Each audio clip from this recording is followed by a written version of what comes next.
Ariel Helwani in Boston alongside Travis Browne, who meets Matt Mitrione this Sunday live on Fox Sports 1. Travis, it's good to see you again, and it has been a while. We haven't seen you for, what, 7 months now? Yeah, since May.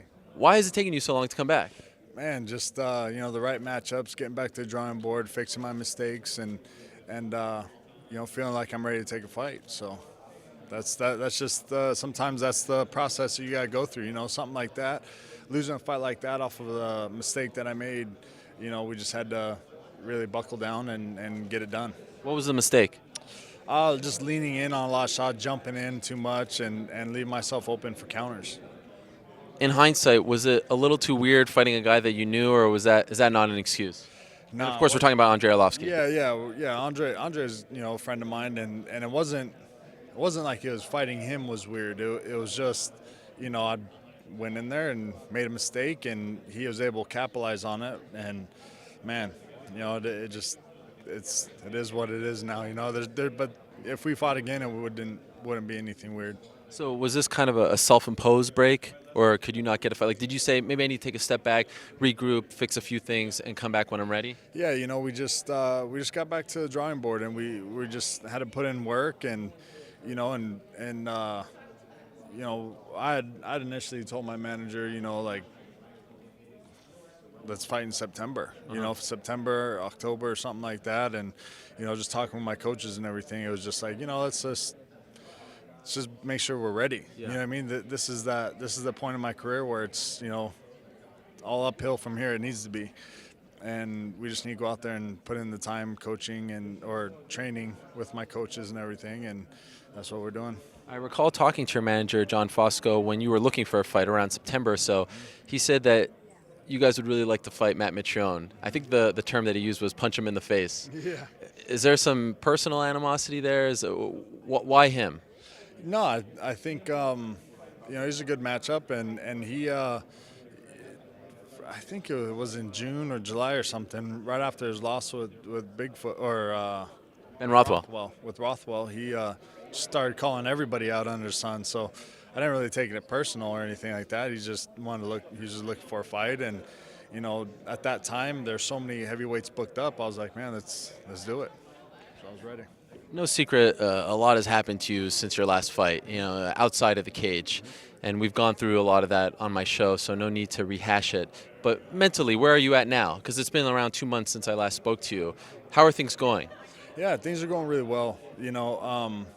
Even through all that stuff, all you can worry about is the stuff that you're in control, and you can't control other people and what they're going to do or say or whatever. So for me, it's just been focusing on my fight Sunday.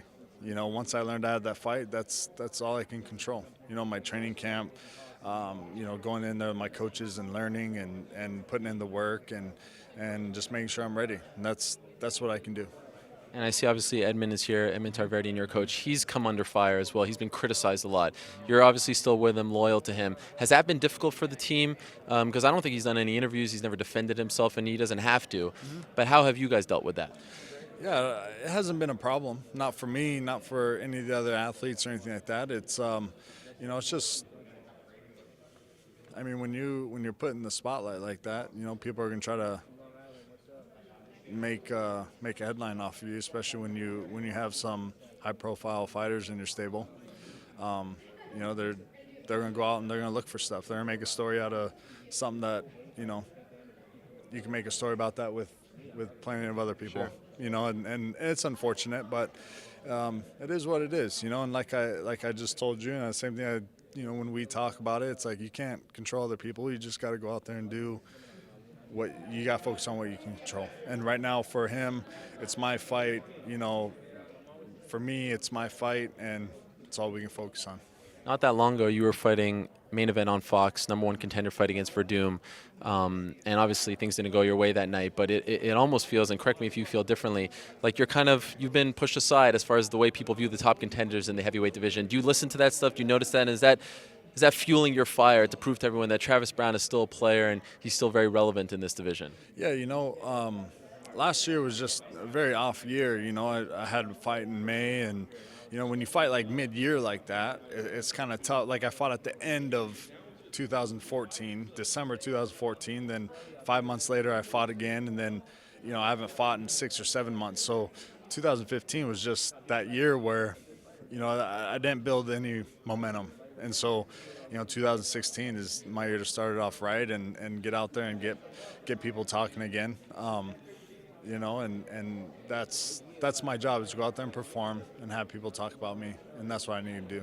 I look forward to that. Welcome back. Good luck on Sunday. Thank you, man. Appreciate it.